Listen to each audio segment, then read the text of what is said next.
네, 어제가 5월 21일이었는데요. 한국에서는 부부의 날이었다고 합니다. 여러분 그거 아십니까? 세계 그 어떤 나라에도 부부의 날이라고 하는 기념일은 없다고 하더라고요. 유일하게 한국만 이 부부의 날이라고 하는 그런 법정 기념일을 가지고 있다고 합니다. 그래서 이 부부의 날이라는 것이 사실은 조금 생소할 수 있을 것 같아요. 그래서 부부의 날이 도대체 무슨 날인가 제가 한번 찾아보았습니다. 한국 민속 대백과 사전이라는 그 책에서 이 부부의 날을 이렇게 설명하고 있었어요. 부부관계의 소중함을 깨닫고 가정의 화목함을 지키고자 제정한 법정 기념일, 이렇게 정의하고 있었는데요. 쉽게 얘기하면 부부관계가 무엇인지 그 의미를 되새기는 그런 날이다라고 하는 설명이라고 볼 수 있겠습니다. 여러분, 부부란 무엇일까요? 사람마다 생각하는 부부에 대한 정의가 다 다를 수 있을 텐데요. 그런데 가장 성경적이고 제가 생각할 때 가장 아름다운 부부에 대한 정의는 바로 둘이 하나가 되는 관계다라고 그렇게 말할 수 있겠습니다. 부부에 대한 가장 최초의 성경의 기록이 어디 나오는지 아세요? 창세기 2장 24절에 나오는데요. 하나님께서 아담을 창조하시고 또 아담의 배필로 하와를 창조하시고 난 후에 그런 명령을 하셨어요.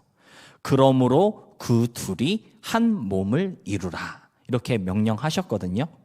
부부란 무엇입니까? 몸이 하나가 되고 생각이 하나가 되고 마음과 감정이 하나가 되는 만남이라는 것입니다. 바라보는 시선이 같고요. 추구하는 가치관이 통일되는 관계가 바로 부부라는 것이죠. 그래서 저는 부부의 날을 맞이할 때 세상의 모든 부부들은 지금 우리는 어떤 부부인지를 생각해 보면 좋을 것 같습니다. 하나가 되어 있는지, 다른 것은 없는지, 우리 같은 곳을 바라보고 있는 것이 맞는지, 서로를 좀 돌아보면서 맞춰주지 못한 그러한 부분들은 무엇인지 생각하면서 다시 하나 되는 다짐이 있으면 좋겠다라고 생각을 하는데요. 바로 그런 이유에서 5월 21일을 부부의 날로 제정한 것이라고 합니다. 5월의 수많은 날 중에 왜 하필 21일을 부부의 날로 제정한 것일까? 2와 1이 합쳐져 있잖아요. 그래서 둘이 하나가 되는 그러한 의미를 담아서 21일을 부부의 날로 제정한 것이라고 합니다.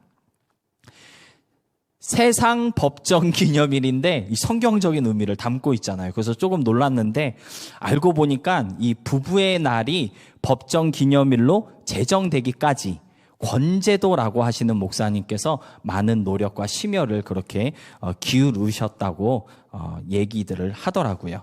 제가 권제도 목사님의 사진을 준비해 봤는데요. 이분이 권제도 목사님이라고 합니다. 법정 기념일을 이렇게 부부의 날을 법정 기념일로 제정하고자 많이 헌신하셔서 대통령상도 수상을 하셨다고 하는데요. 사실 부부의 날은요, 민간단체인 부부의 날 위원회가 법정 기념일로 제정을 하기 위해서 2001년에 국회에 청원을 하면서 시작되었고요. 안녕 예나. 2003년에 국회 본회의에서 그 청원이 통과되면서 2007년부터 그 법정 효력으로 법정 기념일로 지키게 되었다고 합니다. 근데 이 부부의 날 위원회는요, 1995년 권제도 목사님께서 본인이 사역하시던 교회에서 시작한 부부의 날 운동에 그 뿌리를 두고 있다고 합니다. 이 권제도 목사님께서는 부부와 가정의 의미를 되살리고 가정 지키기 운동의 어떤 일환으로 부부의 날 행사를 시작하셨다고 하는데요. 그 부부의 날 행사를 시작하시면서 이 권제도 목사님이 가장 먼저 실천하셨던 그 운동이 있는데 그게 뭐냐면 바로 부부간의 고백 연습을 이렇게 성도들에게 시키셨다라고 합니다. 남편은 아내를 사랑하는 마음으로 부부의 날에 빨간 장미를 선물하게 하셨고요. 아내는 남편에게 순종하겠습니다라고 하는 의미로 분홍 장미를 선물하게 하셨다고 하는데요. 생각만 해도 닭살이 돋죠? 이거 어떻게 해야 되는 건지 우리 교회에서 할까 생각을 잠깐 하다가 너무 닭살이 돋더라고요. 아무튼 이처럼 사랑을 고백하고 또 표현하는 어떤 노력과 연습을 통해 화목하고 화평한 부부관계를 유지할 수 있다는 그런 어떤 마음에서 그렇게 부부간에 고백하는 연습을 장려하셨다고 합니다. 여러분, 마지막으로 배우자에게 사랑을 표현하신 게 언제이신가요? 가물가물하시면 문제가 있겠죠. 사랑을 표현하고 또 고백하는 방법이 여러 가지일 수 있습니다. 사람마다 다를 수 있죠. 그런데 말로 전달하는 사랑만큼 진심 어린 고백도 없는 것 같습니다. 여러분, 사랑한다고 말로 고백해 보신 적이 언제이십니까? 한 송이 장미꽃을 주지는 못할지라도 말로 전달하는 그 사랑의 고백, 부부 사이에 좀 아끼지 않으셨으면 좋겠습니다. 아무튼 부부의 날을 맞이해서 부부란 무엇인지, 부부의 의미와 역할에 대해 성경적으로 살펴보는 것도 뭔가 좀 의미가 있겠다 싶어서요. 오늘은 부부에 대해서 함께 생각해 보려고 하는데요. 아직 결혼하지 않은 성도들 또는 청년들, 학생들에게는 믿음의 부부란 이런 것이구나를 좀 배워가는 그러한 시간이 되었으면 좋겠습니다. 그래서 여러분들 가정에 돌아갔을 때 우리 엄마 아빠가 이러한 결혼 생활을 하고 있는지, 이런 믿음의 부부인지를 좀 이렇게 살펴보고, 그렇지 않다면 화평한 엄마 아빠의 결혼을 위해 좀 목사님이 그러시는데 믿음의 부부는 이런 거래요, 조언해주고 또 도와주는 그러한 요소를 배우는 그러한 시간이 되었으면 좋겠고요. 또 우리 학생들과 청년들의 마음 가운데 앞으로 내가 결혼을 한다면 성경에서 말씀하고 있는 이런 아내, 이런 남편이 되어야겠다는 그런 배움과 다짐이 있는 시간이 되었으면 좋겠습니다.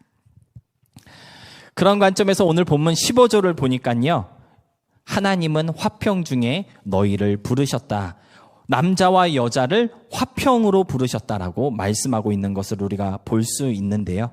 여러분, 부부관계란 무엇일까요? 오늘 말씀의 제목과 같이 화평으로 부르신 만남이라는 것입니다. 여러분, 화평이 무엇입니까? 서로 다른 두 가지가 만났을 때 높고 낮음이 없고 다름이 없이 딱 맞아 떨어지고 평평하게 무난하게 연결되는 것이 화평이라고 지난 주일에 제가 말씀을 드렸는데요. 부부의 인연이란 바로 그런 만남을 뜻한다는 것입니다. 서로 다른 두 사람이 만났지만 서로 간에 다름이 없고요, 높고 낮음이 없는 거예요. 동등하고 평평하게 연결되도록 화평으로 부르신 그 만남이 바로 부부라는 것이죠. 그런데 여러분, 이러한 만남을 지금 유지하고 있는 결혼 생활 하고 계시죠? 오늘 본문 말씀을 보니까요, 그처럼 화평한 만남, 화평한 결혼 생활을 지키기 위해서는 몇 가지 우리가 알아야 할 것이 있다고 성경에서 말씀하여 주고 있습니다. 그래서 오늘 본문 말씀에서 말씀하고 있는 화평한 부부가 되기 위해서 너와 내가 지켜야 될 것이 무엇인지 함께 좀 알아보는 그러한 시간이 되었으면 좋겠습니다. 첫 번째로 사도 바울은요, 우리 각자가 지켜야 할 의무가 있다고 말씀하고 있습니다.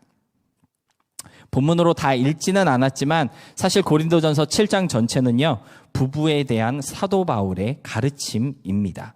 사도 바울은 고린도전서 7장 전체를 통해 부부의 관계에 대해서, 특별히 결혼에 대해서 알려주고 있는데요. 그런데 고린도전서 7장 1절을 보면 아주 흥미로운 구절이 나오고 있습니다. 우리 함께 보도록 하겠습니다. 고린도전서 7장 1절의 말씀입니다. 우리 다 같이 함께 읽어보겠습니다. 시작.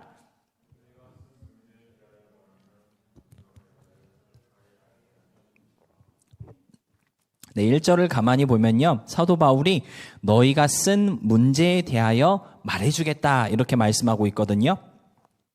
아마도 고린도전서가 쓰여지기 전에 고린도 교회에서 바울에게 어떤 편지를 보냈고, 그 편지에서 고린도 교회는 현재 그들 가운데 성행하고 있는 어떤 문제에 대해서 언급을 한 것으로 볼 수 있습니다.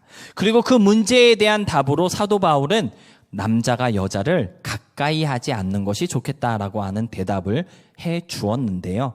아마도 고린도 교회 안에는 육체적 즐거움을 추구하는 일종의 쾌락주의가 성행하고 있었던 것으로 우리가 볼 수 있을 것 같습니다.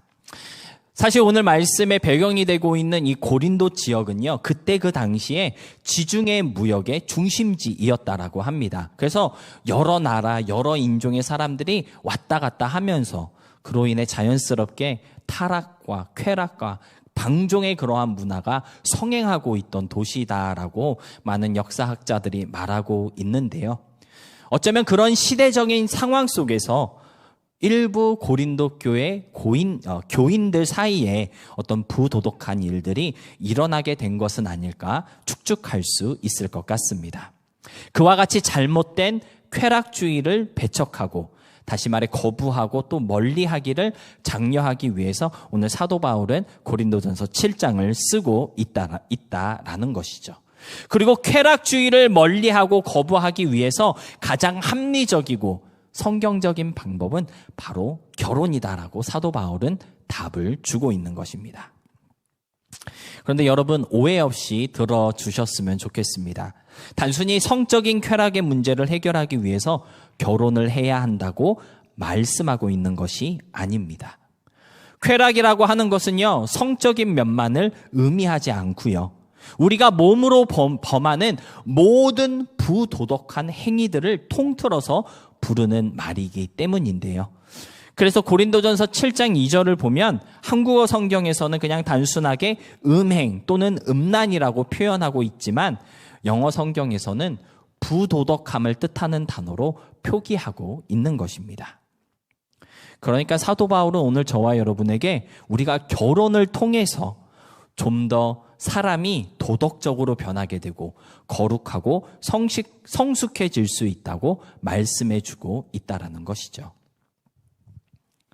여러분, 결혼한 사람들에게 그런 질문 많이 하는 것 같아요. 결혼하고 난 이후에 뭐가 가장 많이 변했습니까? 물어보면은 많은 분들이 공통적으로 하는 대답이 생활이 안정적으로 변했다라고 하는 답을 많이들 대답으로 한다고 하더라고요. 물론 그렇게 대답하지 않으시는 분들도 있겠지만 평균적으로 볼 때 대부분의 커플들은, 특히나 남자분들은 되게 안정적으로 변했습니다라고 하는 말을 종종 한다고 합니다. 그런데 이 안정적으로 되었다, 안정되었다라고 하는 이 말이요, 뭐 경제적으로 이렇게 안정적으로 되었거나 또는 마음과 생각에 조금 여유로워졌다라고 하는 의미는 아닌 것 같습니다. 결혼하신 분들은 아시겠지만 결혼하면요, 경제적으로 안정적으로 변하는 게 아니라 오히려 경제적인 압박을 더 크게 받죠. 그리고 배우자 눈치 보고 안 맞는 성격 맞춰가느냐고 마음의 여유가 점점 더 없어지는 것이 사실입니다. 그럼에도 불구하고 결혼하고 난 후에 많이 안정적으로 변했어요 라고 대답할 때 여기서 말하는 그 안정적이라고 하는 말의 뜻은 적어도 내가 무엇을 해야 하는지 알게 되었다라는 뜻으로 우리가 해석할 수 있을 것 같은데요. 결혼한 사람은요, 무엇이 우선되어야 하는지, 그리고 내가 무엇을 해야 하는지 어떤 삶의 기준과 방향을 잡아가게 되기 때문에 안정감을 느끼게 된다라고 볼 수 있습니다. 남편은 가장으로서 내가 무엇을 해야 하고 어떻게 행동해야 하는지를 끊임없이 고민하게 될 것이고요. 아내는 행복하고 화목한 가정을 위해서 나는 무엇을 해야 할까를 끊임없이 생각하게 되고, 그렇게 각자의 자리에서 내가 해야 할 일은 무엇인지를 살피며 그것을 위해 나의 삶이나 또는 생활을 조율하고 또 정리하게 되기 때문에 어떤 안정감을 찾게 된다라는 것이죠. 그러다 보니까 쓸데없는 행동을 줄이게 되고요, 부도덕한 일들에 에너지를 낭비하지 않게 되거든요. 그래서 사도 바울은 결혼을 장려하고 있는 것입니다. 부부 각자가 무엇을 해야 하는지, 무엇이 먼저인지를 찾아가는 그 모든 과정을 한마디로 표현하자면 각자의 의무를 알아가는 것이다라고 그렇게 말할 수 있을 텐데요. 남편은 남편으로서의 의무, 아내는 아내로서의 의무를 찾아가고 그 의무를 중심으로 삶의 우선순위를 정하며 생활을 조율하게 된다라는 것이죠. 여러분은 남편으로서 또는 아내로서 내가 무엇을 해야 하는지, 내 의무는 무엇인지 알고 계십니까? 부부라는 관계 속에서 내가 우선순위에 둬야 하는 것이 무엇인지, 무엇을 중심으로 내 삶을 조율해야 하는지 잘 이해하고 계신가요? 많은 커플들이요, 사실은 이거를 알지 못해서 또는 잘못 알고 있어서 부부 사이에 불화가 생기고 화평이 아니라 다름의 관계를 맺어가고 있다라고 생각해 볼 수 있는데요. 그런데 오늘 고린도전서 7장 전체를 볼 때 사도 바울은요, 부부의 의무에 대해서 우리에게 알려주고 있습니다. 우리 고린도전서 7장 3절 말씀 함께 보도록 하겠습니다. 다 같이 함께 읽어보겠습니다. 시작. 남편은 그 아내에 대한 의무를 다하고 아내도 그 남편에게 그렇게 할지라. 남편은 아내에 대한 의무가 있다. 그리고 아내도 남편에게 의무가 있다고 말씀하고 있습니다.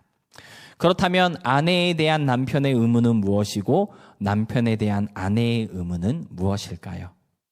먼저 남편에 대한 아내의 의무에 대해서 베드로전서 3장 1절 말씀, 우리 표준 세번역 성경으로 함께 보도록 하겠습니다. 베드로전서 3장 1절 말씀입니다. 아내 여러분, 이와 같이 여러분도 남편에게 순종하십시오. 그렇게 하면 비록 말씀에 순종하지 않는 남편이라 할지라도 아내의 말없이 행하는 행실을 통하여 구원을 얻게 될 것입니다. 사실 정말 많은 여성도님들이 부글거리는 마음으로 읽는 성경 구절이 아닐까 생각이 되는데요. 오해 없이 이해하실 수 있도록 베드로전서 3장 1절을 제가 차근차근 설명해 드리도록 하겠습니다. 먼저 베드로 사도는 아주 분명하게 말씀하고 있어요. 아내의 의무는 무엇이다? 남편에게 순종하라라는 것이에요. 그렇다고 남편이 하자는 대로 남편부의 비위를 다 맞춰줘 가면서 순종하라는 것이냐? 그건 아닙니다. 왜 그러냐 하면요, 계속되는 베드로전서 3장 6절 말씀을 보니까 그런 팁을 주고 있어요. 남편에게 순종할 때 어떻게 순종하느냐? 마치 사라가 아브라함에게 순종했던 것처럼 순종하라, 이렇게 말씀하고 있거든요. 그런데 우리가 창세기를 이렇게 보면요, 여러분, 사라는요 아브라함에게 종처럼 기어 사는 존재는 아니었습니다. 오히려 당당하게 자기의 주장을 펼치고요, 아브라함의 결정이 뭔가 마음에 들지 않으면 그건 아닌 것 같아, 자기 목소리도 낼 줄 알았던 아내였음을 우리가 창세기를 통해 발견할 수 있거든요. 물론 그렇다고 해서 남편의 생각과 의견에 일일이 다 반대하고 무조건 자기 말만 주장하는 그러한 아내가 되라는 것은 아니겠죠.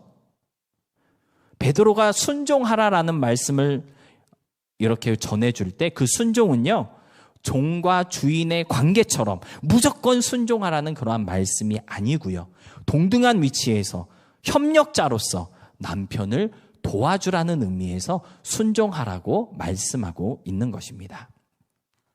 이것은요, 사실 창조의 질서에도 부합되는 내용이라고 우리가 볼 수 있는데요. 창세기 2장을 보면 하나님께서는 여자를 창조하실 때 돕는 배필로 창조하셨습니다. 도와주는 역할이 바로 여자의 역할이고 아내의 역할이라는 것이죠.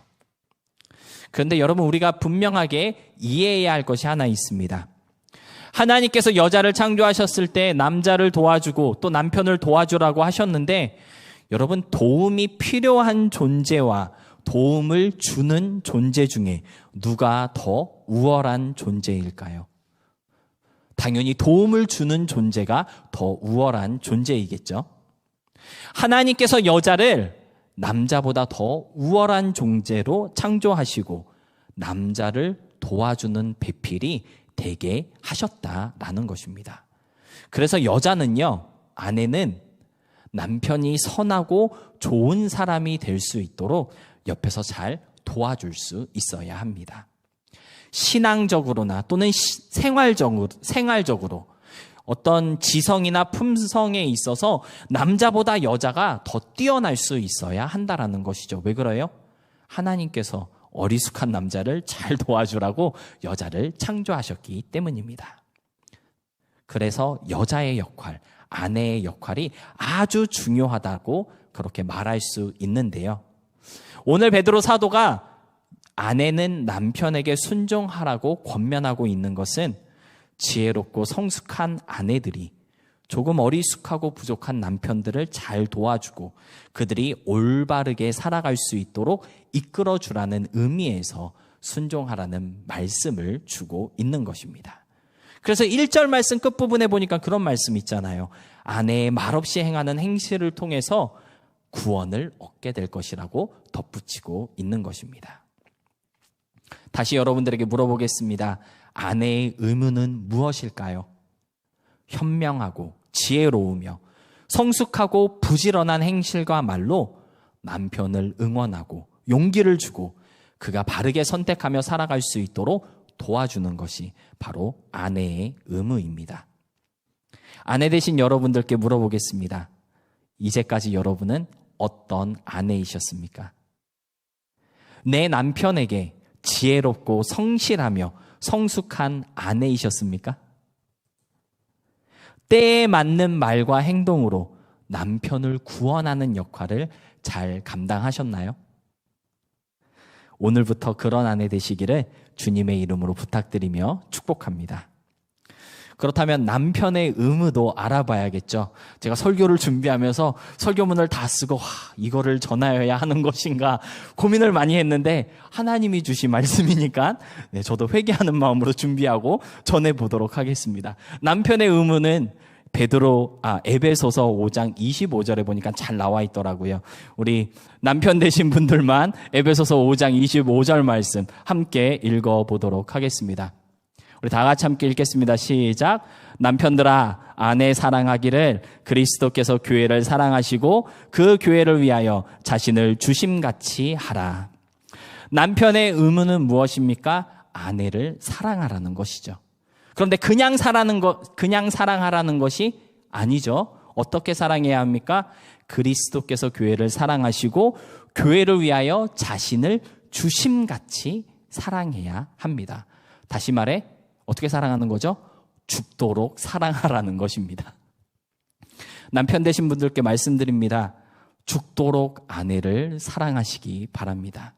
진짜 말 그대로 죽었다는 심정을 가지고 아내를 사랑하는 것이 남편의 의무다라는 것이죠. 저는 이 죽었다라는 표현이 참 중요하다고 생각합니다. 여러분, 죽지 않으면 아내를 사랑할 수 없습니다. 무엇을 죽여야 할까요? 자존심을 죽이고 성질을 죽이고 남자인데 그걸 어떻게 해? 남자여서 하지 못하는 그러한 내뱀들 있잖아요. 그런 것들을 다 죽이고 전혀 새로운 존재가 된다는 각오가 있어야 진짜 아내를 사랑할 수 있다라는 것입니다.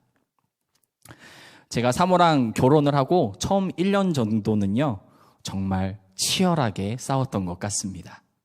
얼마나 심하게 싸웠는지 한 번은 정말 열심히 최선을 다해 싸우고 난 후에 서로 그런 말을 하게 되었습니다. 이 정도로 이렇게 싸우는 건 아닌 것 같다. 너랑 나랑 헤어질 게 아니라면 적어도 이렇게까지는 싸우지 말자라고 합의할 정도로 정말 심하게 싸웠었는데요. 싸움의 이유는요, 늘 똑같았습니다. 무엇이었을까요? 자존심이었습니다. 사모는 사모 나름대로 자기의 자존심을 세웠고 저 또한 제 자존심을 꺾지 않아서 자주 부딪히는 일이 많았거든요. 근데 여러분, 재밌게도요, 한국 남편들이 배우자에게 원하는 것 첫 번째가 뭔지 아세요? 남편의 자존심을 좀 세워달라는 것입니다. 그런데 남편 되신 여러분, 죽도록 사랑하라는 성경의 가르침을 제가 이렇게 묵상해 보니까요, 자존심은 살려두라는 내용은 들어있지 않더라고요. 사실 저도 사모에게 자존심을 양보하는 것을 죽는 것보다 싫어하는 사람인데 이번 설교를 준비하면서 자존심을 내어 놓아보리라고 이렇게 다짐을 했습니다. 남편 여러분, 교회를 사랑하신 예수님의 사랑은요, 손가락질과 수치와 부끄러움을 마다하지 않으신 사랑이었고요. 자존심을 내려놓으신 게 아니라 자신의 모든 것, 자기의 존재까지도 버리셨던 사랑이었습니다. 그런 사랑으로 아내를 사랑할 때 온전한 부부관계, 화평한 부부 사이가 될 수 있습니다. 아무리 돈 많이 벌어다 주고 밖에서 잘 나가는 남편이다 할지라도, 밖에 사람들이 볼 때 와, 저 집 남편 정말 착하고 너무 좋은 남편인 것 같아 소문난다 할지라도요, 집에서 내 아내의 눈에서 눈물 나게 하는 남편은 그리스도의 사랑을 실천하지 못하는 사람입니다. 설교 준비하면서 회개 많이 했습니다. 그리스도께서 교회를 사랑하셨던 것처럼 나도 그렇게 사랑하겠습니다. 이것이 오늘 우리 모든 남편들의 고백이고 그리고 다짐이 될 수 있기를 부탁드립니다. 아멘을 안 하시네요. 부탁드립니다. 네, 아멘. 말씀을 정리하면서 그러면 왜 그렇게까지 서로에 대한 의무를 지켜야 하는 것인가? 오늘 성경 말씀 보니까요, 본문 14절에 우리가 서로에 대한 의무를 잘 지켜 나감으로써 거룩하게 되기 때문이라고 오늘 성경은 말씀하고 있습니다. 우리 14절 말씀 함께 읽어보도록 하겠습니다. 시작. 믿지 아니하는 남편이 아내로 말미암아 거룩하게 되고 믿지 아니하는 아내가 남편으로 말미암아 거룩하게 되나니 그렇지 아니하면 너희 자녀도 깨끗하지 못하리라. 그러나 이제 거룩하니라. 물론 14절 말씀은요, 믿지 않는 남편이나 아내를 둔 성도들에게 그들로 말미암아 믿지 않는 배우자가 구원을 받게 되고 믿지 않는 가족들을 거룩함으로 인도하게 된다는 의미에서 말씀하고 있는 것인데요. 그런데 믿는 가정 가운데서도 이것이 일맥상통한다는 것은 부인할 수 없는 사실입니다. 여러분, 거룩이라고 하는 것은요, 하나님을 닮아가는 것을 뜻합니다. 우리의 부부관계가 하나님을 닮아가도록 도와주는 관계가 되기 위해서 오늘 사도 바울은 서로에 대한 의무를 다하라고 우리에게 말씀하고 있다라는 것이죠. 아내를 사랑하고 남편을 존중하며 도와주는 것은 결국 서로를 믿음으로 인도하고 하나님의 형상을 되찾게 되는 과정이라고 알려주고 있다라는 것입니다. 남편에게 순종하고 좀 더 따뜻하고 다정하게 남편을 존중해 주는 것은요, 절대 남편 아래로 내려가는 것이 아닙니다. 그것은 오히려 거룩해져 가는 과정이라는 것입니다. 여러분, 아내를 사랑하는 마음으로 자존심도 버리고 나를 버리는 것은요, 예수님의 형상을 우리 안에 가득가득 채워 나가는 것입니다. 오늘 말씀의 제목이 화평으로 부르신 만남인데요. 이처럼 서로에 대한 의무를 다하는 부부가 될 때 한치의 오차도 없이 딱 맞아떨어지는 정확한 일치, 그러한 화평을 이루는 부부가 될 것이고요. 더하여서 하나님의 형상을 온전하게